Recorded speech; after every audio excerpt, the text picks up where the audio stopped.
নমস্কাৰ বন্ধুসকল, জানটো আছামৰ অন্য এটি ভিডিঅ'লৈ আপোনালোকক স্বাগতম জনাইছোঁ।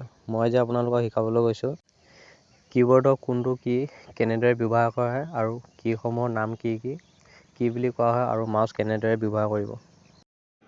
বলক ভিডিঅ'টো আৰম্ভ কৰোঁ। ইয়াৰ ওপৰত আপোনালোকে যিখিনি দেখিছে F1 পৰা F12লৈকে যিখিনি কি দেখিছে এইসমূহ কোৱা হয় ফাংচন কি। এই ফাংচন কিসমূহ ক'ত কেনেদৰে ব্যৱহাৰ কৰা হয় মই নেক্সট এটা ভিডিঅ' বনাই শ্বৰ্ট ভিডিঅ'ত দি দিম, আপোনালোকে চাই ল'ব। এইসমূহ ফাংচন কি বুলি কোৱা হয়। আৰু এইটো হৈছে এস্কেপ বুটন আৰু এইটো হৈছে চিম্বল কি। এই গোটেইকেইটা হৈছে চিম্বল কি বুলি কোৱা হয় এইকেইটা। আৰু এইটো হৈছে টেবটো কি হয়, বেছিকৈ স্পেচ দৰকাৰ হ'লে কিবা ফৰ্ম বনাই থাকিলে বা কিবা টেক্সট লিখি থাকিলে যদি স্পেচ বেছিকৈ দৰকাৰ হয় তেতিয়া টেব ব্যৱহাৰ কৰা হয়।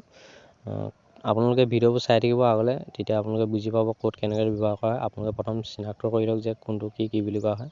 আৰু এইটো হৈছে কেপছ লকটো হ'ল কেপিটেল লক বুলি কোৱা হয়।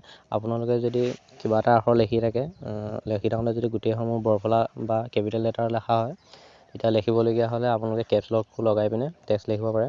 আৰু এইটো হ'ল চিফ্ট, এইটো কণ্ট্ৰল।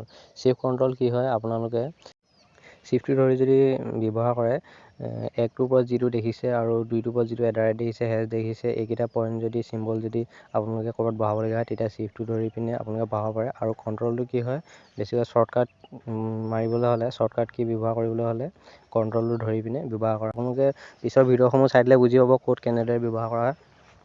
আৰু এইটো হৈছে উইণ্ড' আৰু এইটো হ'ল অল্টাৰটো ধৰি শ্বৰ্টকাট ব্যৱহাৰ কৰে। এইটো হ'ল স্পেচ, আপোনালোকে তাৰ টেক্সট লিখি থাকিলে আপোনালোকে যদি মাজত স্পেচ বঢ়াব বিচাৰে তেতিয়া এইটো স্পেচ ব্যৱহাৰ কৰিব পাৰে। আৰু এইফালেও এইটো অল্টাৰ হয় আৰু এইটো উইণ্ড' আৰু এইটোক কোৱা হয় মেনু বটন। আৰু কণ্ট্ৰল চিফ্ট এইকেইটা এইটো ছাইডো আছে এইটো ছাইডো আছে। আৰু এইটো হৈছে এণ্টাৰ। আপোনালোকে যদি কিবা টেক্সট লিখি থাকে বা কিবা এটা কৰি থাকে আপোনালোকে যদি তললৈ আনিব বিচাৰে তেতিয়া এণ্টাৰ মাৰি তললৈ আনিব পাৰে। আৰু এইটো কোৱা হয় বেক চেপ। আপোনালোকে যদি কিবা আখৰ লিখি থাকে, যদি কিবা ভুল হয় তেতিয়া আপুনি বেক চেপ মাৰি ডিলিট কৰিও আপোনালোকে এইটো ব্যৱহাৰ কৰি পিনে আকৌ লিখিব পাৰে। আৰু এইকেইটা হৈছে ইৰ'জ। আপোনালোকে কিবা আখৰ লিখি থাকোঁতে মাজত যদি কিবা থাকি যায় তেতিয়া আপোনালোকে এইকেইটা ব্যৱহাৰ কৰি বা ছাইডত থাকি গ'লে এইকেইটা ব্যৱহাৰ কৰি আপোনালোকে আকৌ পুনৰ এডিট কৰি ল'ব পাৰে ইৰ'জ।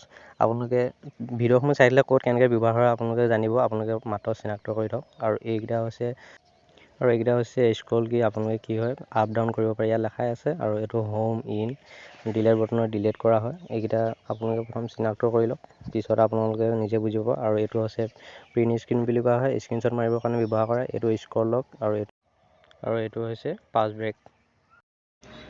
আৰু এইফালে এইকেইটা হৈছে নাম্বাৰ পেড, ইয়াত 1 2 3 4 এইখিনি লিখিব পাৰিম। আৰু এইটো এণ্টাৰ, এইটো প্লাছ মাইনাছ পূৰণ, আৰু এইফালে হৈছে হৰণ।